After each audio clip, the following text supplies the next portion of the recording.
you know, it's hard to say focus more on an area because all three are important. I mean, if you don't have the philosophy, you know, look at medicine. You know, they're constantly trying to do new scientific things, but when it's for an incorrect paradigm, it's never going to work, right?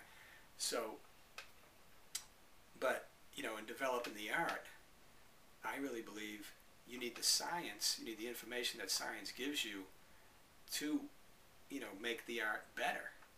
I mean, no matter what you're doing, you know, just things like tensegrity and, you know, the advances in the neurology and these things, as you bring them in and get a better understanding, I think it's definitely can improve your art.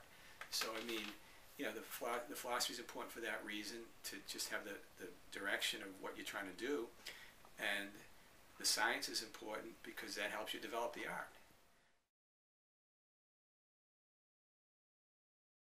That's another great question. You know, I at times it's all three. You know, really cool. I wouldn't really say.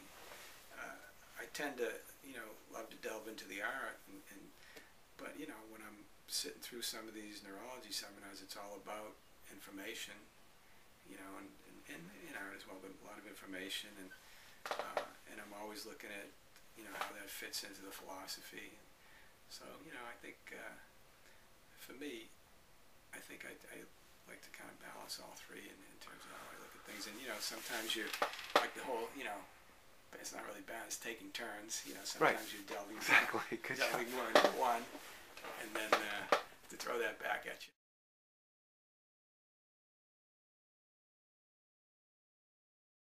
That's a great question. I mean, you can answer that in so many levels. You know? Okay.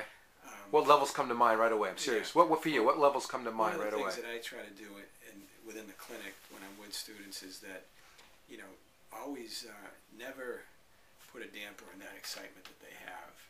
You know, whether I disagree with, you know, what they're doing or what directions they're going,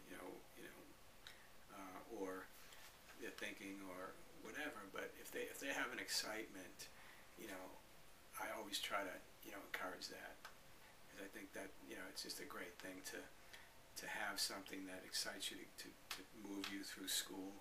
And there's so many different paths that you can go, even through school, let alone when you get out and you practice, and you know, whether it's techniques or, you know, whatnot.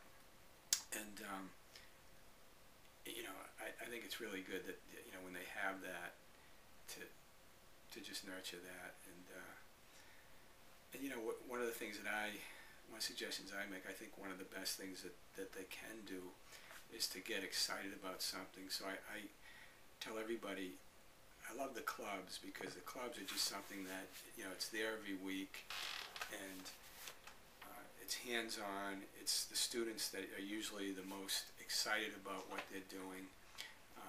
So in so many levels it helps the student, because once you go to the club, you get around these students that are just so excited, so passionate. Usually the ones that go in the seminars have the latest information and the technique.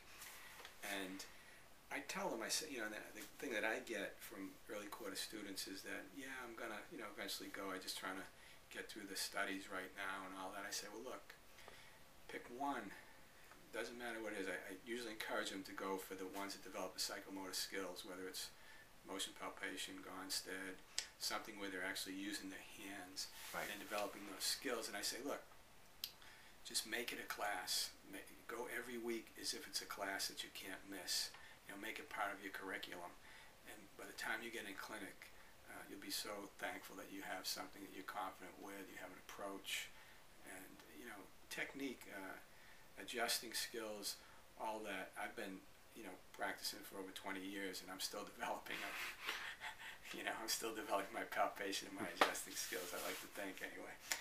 But, so, you know, it's not something that you learn right away, or even through school. It takes getting out and practicing lots of people to really get to the point where you're comfortable adjusting, you know, many different types of bodies and people and all of that.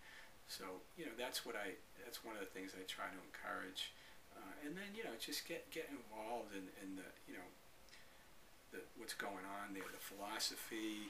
So many people, you know, whether it was DE or now with Dr. Riekman there was, there's different things going on as well that are, philosophically based, that, you have these opportunities. They just had the Vitalism Conference and all these things, because that's what really, gets you excited about being there. And, I realize students just have so much going on that a lot of times they overlook that. But I think that, is so important to, to do, because there's a big difference of the students that are involved and that are excited versus the other people. I mean, I know you spoke at Assembly recently, and you see all different levels of that, where you see, people that are up front taking notes while you're speaking versus people that are in the back studying and not paying attention. So I think that's such a big component. I mean, just get involved with it. I think it's easier to be excited because you have more resources when you're excited. I'm not saying make it up, but if you can follow what really excites you, where your passion lies, you're tapping resources that are just absolutely so supportive for not only your developing brain, you know how I am about neurological expansion and supporting greater health through growth, right, but you're also becoming a better chiropractor and you have more to offer to the people. That makes you more valuable to the people who are looking to shop around for chiropractic or looking for answers. I just think that, it doesn't only help the people that you're serving, it helps you. It's almost like the ultimate in practice management, because as you develop yourself, you have greater value.